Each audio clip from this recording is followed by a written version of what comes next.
Hi good morning everyone. आज के हमारे वीडियो में हम आदि शंकराचार्य जी द्वारा रचित निर्वाण षटकम के तीसरे छंद को सुनेंगे और उसका अर्थ भी समझेंगे। उससे पहले थोड़ा सा इस निर्वाण षटकम के बारे में हम बात करेंगे, क्योंकि मैंने जैसा बताया इसमें आत्मा के निराकार रूप के बारे में बताया है। इसमें आदि शंकराचार्य जी ने अपना जो इंट्रोडक्शन दिया था अपने गुरु को, वो शून्य के रूप में दिया है और शिव के रूप में। शिव क्या है? शिव ही तो शून्य है, निराकार रूप आत्मा का। उसको समझने के लिए आत्मा को समझना पड़ेगा।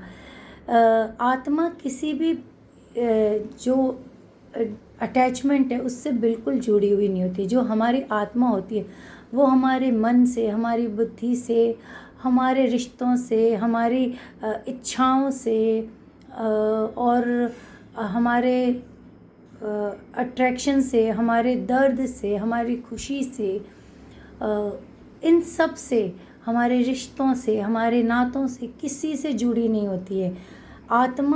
आत्मा शून्य है। आत्मा का अपना कोई भौतिक उसकी कोई इच्छाएं नहीं होती है, ना उसकी कोई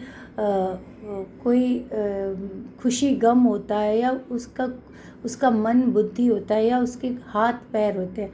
आत्मा एक निराकार स्वरूप है। आत्मा के उस निराकार स्वरूप से जुड़ने का, उस निराकार स्वरूप को समझने के लिए निर्वाण षटकम के जो ये छंद है ना, वो आपको प्रेरित करते हैं। क्योंकि हम बहुत भौतिकवादी हैं। हम जो जी रहे हैं वो दुनिया के लिए जी रहे हैं। क्योंकि जब आपका 3D वर्ल्ड में जन्म होता है तो आप केवल निराकार नहीं है, आप में आकार है, आपकी बॉडी है, त्वचा है, आपके इमोशंस हैं, आपके रिश्ते नातेदार हैं, आपके घर परिवार के लोग हैं, आपके शौक़ हैं, आपकी पसंद नापसंद है, आपके टेस्ट हैं, आपको कुछ सुनना पसंद है, कुछ ना सुनना पसंद है, आपके पास आँखें हैं जिसे खूबसूरती देखना पसंद है, आपके पास जीभ है जिसे बहुत अच्छे स्वाद का शौक़ होता है, आपके कान हैं जो बहुत खूबसूरत आवाज़ सुनना चाहते हैं या अपनों की आवाज़ सुनना चाहते हैं, आपके नाते रिश्तेदार हैं जिनके प्रति हमारे कर्तव्य भी है और हमारे फ़र्ज भी है और हमारे उनसे एक्सपेक्टेशंस भी हैं, आपके लव्ड वंस हैं, आपका प्यार है, दिल है, आपके हाथ पैर बाल, ये सब कुछ है। उस भौतिक शरीर से ये सब कुछ अटैच्ड है। लेकिन जो आदि शंकराचार्य जी इस निर्वाण षटकम में जो बता रहे हैं, वो इस भौतिक शरीर के अंदर जो हमारी सोल है, जो हमारी आत्मा है, जिसका कोई स्वरूप नहीं है, वो अनादि अनंत है। वो कभी मरती नहीं है, ना ही वो जन्म लेती है। हम शरीर के रूप में आके अपने प्रारब्ध या जो कर्मा है या जो लेसन्स है उन्हें लर्न करने के लिए बार बार जन्म लेते हैं। तो ये जो आत्मा है जो हर किसी के शरीर में, बेसिकली वही एक परमात्मा है। लेकिन आत्मा को परमात्मा बनना इतना आसान नहीं होता। परमात्मा क्या है? परमात्मा वो है जिन्होंने अपने सारे जो अटैचमेंट है उससे जो डिटैच हो चुके हैं, जिन्होंने अपने सारे जो प्रारब्ध है, जो कर्म है, पिछले जन्म के हो या बहुत सारे जन्मों के, वो ऑलरेडी उन्होंने अपने क्लियर कर चुके हैं। जिन्होंने अपनी जो सोल है उसको हर तरह के अटैचमेंट से डिटैच करके निर्वाण को प्राप्त कर लिया है। जिन्हें किसी से एक्सपेक्टेशन नहीं है और किसी से कोई उनसे एक्सपेक्टेशन रखे वो उसमें नहीं है। बेसिकली उन्होंने अपने कर्मास क्लियर करके, अपने लेसन लर्न करके, अपने सोल पर्पस को समझ के अपनी जो आत्मा है उसको निर्वाण प्राप्त करा के परमात्मा बना दिया। और अब वो परमात्मा जन्म मरण से बिल्कुल परे है। वो क्या है? वो इस 3D वर्ल्ड में उसको जन्म मरण लेने की ज़रूरत नहीं है। परमात्मा क्या होती है? परमात्मा जब आपकी आत्मा उस लेवल पे पहुंच जाती है, इतनी उसकी लर्निंग कंप्लीट हो जाती है, उसके कर्मास क्लियर हो जाते हैं, वो इतना बैलेंस में आ जाती है कि उसको वो अपने आप को इस जन्म मरण की जो आत्मा की जो ज़रूरत होती है कुछ सीखने के लिए, वो बार बार जो इस धरती पे आती है या अपना कर्मा क्लियर करने के लिए, वो सब जब वो कर लेती है तब वो परमात्मा बन जाती है। और जो परमात्मा बनने के लिए हम सभी में वो क्षमता है, हम सभी में वो गुण है हमारी आत्मा में कि वो परमात्मा बन सकती है। बट उसके लिए आपको अपनी आत्मा से कनेक्ट होना पड़ता है, अपनी आत्मा को डिटैचमेंट सिखाना पड़ता है। बहुत ज़्यादा भौतिकवादी मटीरियलिस्टिक जो वर्ल्ड है उससे डिस्कनेक्ट होना पड़ता है। रिश्ते नाते ये समझना पड़ता है कि ये जो जन्म है ये केवल और केवल खाना खाने, रिश्ते बनाने, प्यार करने, घूमने फिरने, एंजॉय करने, रोने धोने या जो भी आपके इमोशंस है उसके लिए नहीं है। हर सोल का अपना पर्पज है। ये तो हमारे इस जीवन में हम जो कर्मा है हमारे को लेसन लर्न करने, उसके साथ साथ हमें अपनी हर बर्थ में हमें अपनी सोल पर काम करना है। उस सोल को डिटैचमेंट की तरफ लेके जाना है और अपने कर्मा को क्लियर करके एक ऐसे निर्वाण को प्राप्त करना है जिसमें सोल पूरी तरीके से डिटैच्ड हो जाती है 3D वर्ल्ड से या इस भौतिक जगत से। और ये करने के लिए हमें अपनी सोल पर काम करना पड़ता है, हमें डिटैचमेंट पे काम करना पड़ता है, हमें अपनी अंतरात्मा से बहुत अच्छे से कनेक्ट होना पड़ता है। वो कनेक्ट होना आसान नहीं है जब तक कि आपके बहुत सारे कर्मा आपको क्लियर करने होते हैं, क्योंकि हर सोल हर जन्म में मोक्ष के लिए नहीं आती है धरती पे। उसके कुछ प्रारब्ध होते हैं, उसको कुछ लेसन लर्न करने होते हैं, उससे कुछ डिटैचमेंट क्लियर करने होते हैं। उसके बाद वो सोल अपने मोक्ष के लिए या उस परमात्मा बनने के लिए रेडी होती है। तो ये स्टेजेस हैं। सोल को नहीं पता है कि वो किस स्टेज पर है, बट डेफिनेटली आपको नहीं पता होता है कि आप किस स्टेज पे हैं, बट आपको अपने सोल पर्पस पे अपनी आत्मा से जुड़ने से आपको ये चीज़ विद टाइम जितना आप डिटैच होते रहेंगे भौतिक वर्ल्ड से और जितना आप कनेक्ट होते रहेंगे अपनी आत्मा से, आपको ये समझ आने लगेगा कि आपका सोल पर्पस क्या है और आप इस जन्म में कौन से लेसन को लर्न करने आए, कौन से डिटैचमेंट को सीखने आए और कौन से कर्मास को क्लियर करने आए। ये बहुत सिंपल थ्योरी है। मतलब शिव क्या है? शिव शून्य है। वो शून्य क्यों है? क्योंकि वो डिटैच्ड है। क्यों भोलेनाथ, हम कहते हैं कि भोलेनाथ कैलाश में मतलब पहाड़ों में रहते हैं। उन्होंने उस निर्वाण को प्राप्त कर लिया है, उन्होंने अपनी सोल को बैलेंस कर लिया है। अब इस जो परमात्मा है वो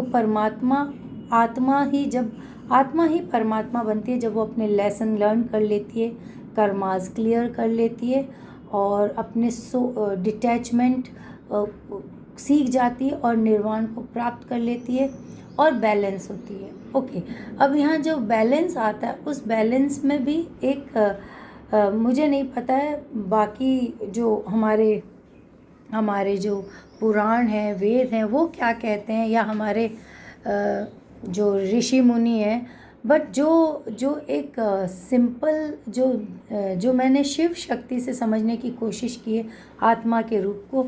आत्मा परमात्मा बनने से पहले आत्मा को अपने शिव शक्ति यानी डिवाइन मैस्कुलिन और डिवाइन फेमिनिन जो एनर्जीज़ होती है, हर आत्मा की 2 एनर्जीज़ हैं, मैस्कुलिन और फेमिनिन। उनमें बैलेंस जब कंप्लीट हो जाता है, मतलब दोनों अपना अपना कार्य बैलेंस में करने लग जाती है, दोनों इक्वली एक दूसरे को मिरर भी करती है और साथ ही साथ एक दूसरे को बैलेंस कर लेती है। मतलब शिव और शक्ति अपने आप में दोनों कंप्लीट हैं, उनके सोल के लेसन कंप्लीट थे, उन्होंने अपने कर्मास क्लियर कर रखे हैं, उन्हें डिटैचमेंट आता है, उन्हें बैलेंस करना आता है। तो शिव और शक्ति क्या है? डिवाइन फेमिनिन और डिवाइन मैस्कुलिन, ये जो हमारी आत्मा का ये जो दो एनर्जीज़ हैं, ये जब दोनों एनर्जीज जब हमारे सोल की बैलेंस में होती है, मतलब वो इक्वल होनी चाहिए। कोई भी एनर्जी थोड़ी ज़्यादा या दूसरी एनर्जी कम ना हो। ये जो दोनों एनर्जी जब टोटल बैलेंस में आती है, तब आप निर्वाण को प्राप्त करते हैं या आप मोक्षा को प्राप्त करते हैं। आप ये समझ जाते हैं कि आत्मा ही परमात्मा है और परमात्मा ही शिव है और शिव ही शून्य है। बेसिकली आत्मा शून्य है, उसका कोई आकार है ही नहीं। तब जाकर आप ये जो जन्म मरण का जो चक्र है, जो भौतिक वर्ल्ड में आना, शरीर धारण करना, यहाँ के कर्म करना, उससे आप मुक्त होते हैं।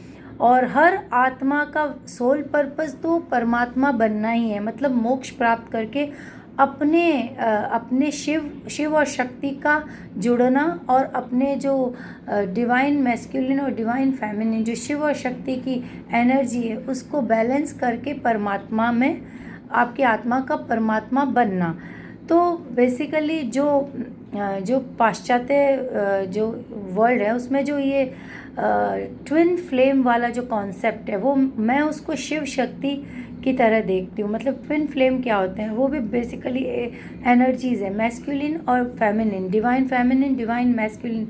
जब वो दोनों टोटल बैलेंस में आ जाती है, वो दोनों एनर्जीज़ जो एक दूसरे की आत्मा का ही हिस्सा है, तब वो परमात्मा बन जाती है। एग्जैक्टली जब आपके इस सोल के सारे पर्पज क्लियर होने के बाद ही आप अपनी शक्ति से या अपने शिव से, आप अपनी उस एनर्जी से आप मिलते हैं, और आप मिलकर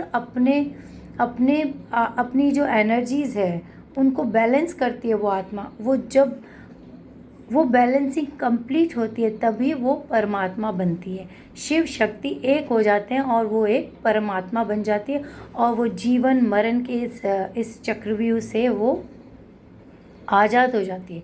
और कभी कभी यही परमात्मा है, जो परमात्मा है वो इस भौतिक जगत में कभी कभी जन्म लेती है, क्योंकि जब आप परमात्मा बन जाते हैं, आपकी सोल इतनी स्ट्रॉन्ग है कि उसे बैलेंस्ड है, स्ट्रॉन्ग है कि उसे जब वो चाहेगी तभी वो इस भौतिक जगत में जन्म लेके आएगी। वरना वो अपने 5D वर्ल्ड कह दो, या जिसे हम बैकुंठ कहते हैं, जिसे हम ब्रह्मांड में कहीं जो शिव जी का धाम है, जो भी आप मानो, आप कैसे सोचते हो एग्जैक्टली वैसे ही। जैसे मुझे बैकुंठ लगता है या 5D कह दो, तो उस डायमेंशन में से वो तभी आती है जब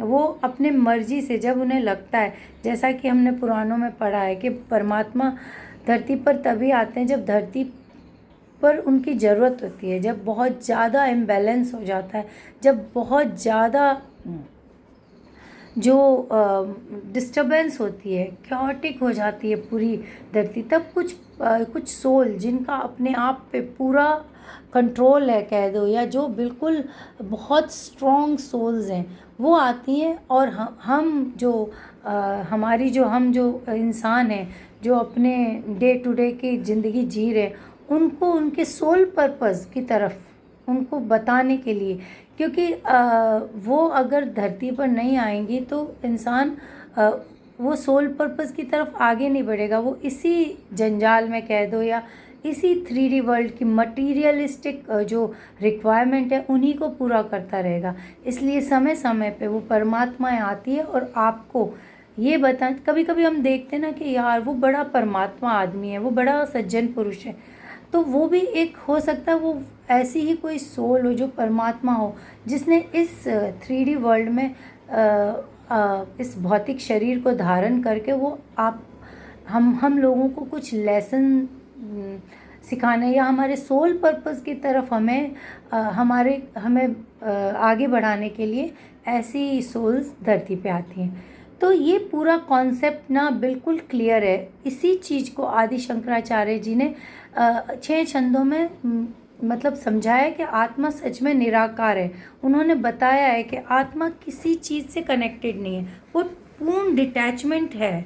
वो शून्य है, तभी वो शिव है और वो तभी वो पर। तो यही समझाने के लिए आदि शंकराचार्य जी की जो निर्वाण षटकम है, ये बहुत ही खूबसूरत रचना है। इसमें जो आत्मा का जो निराकार स्वरूप है और आत्मा का परमात्मा बनना, आत्मा का शून्य हो जाना, आत्मा का शिव हो जाना, उसी को समझाया है कि आत्मा है क्या।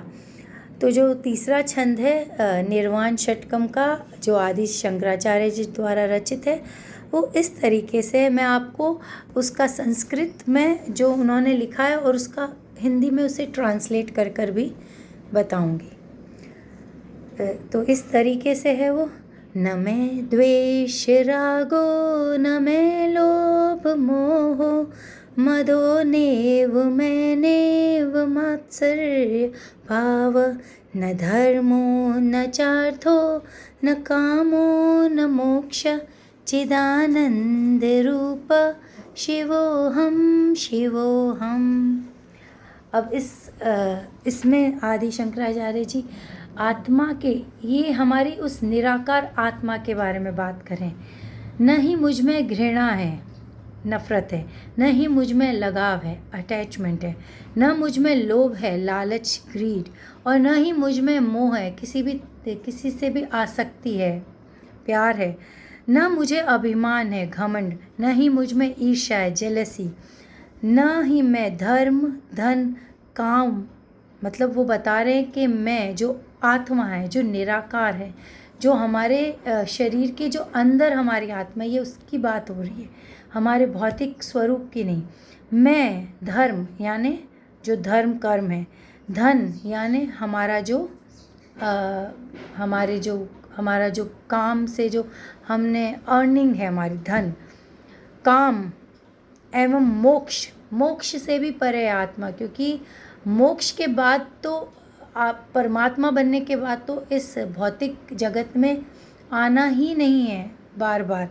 मैं तो शुद्ध चेतना हूँ, मैं एक एनर्जी हूँ, चेतना हूँ, अनादि हूँ, क्योंकि मेरा न जन्म होता है न मृत्यु होती है। मैं तो अनादि हूँ, मैं तो शून्य हूँ और मैं परमानेंट हूँ। न मैं मतलब जब भौतिक शरीर के मरने पर भी हमारी आत्मा नहीं मरती है, तो मैं अनादि हूँ, अनंत हूँ, मैं शिव हूँ।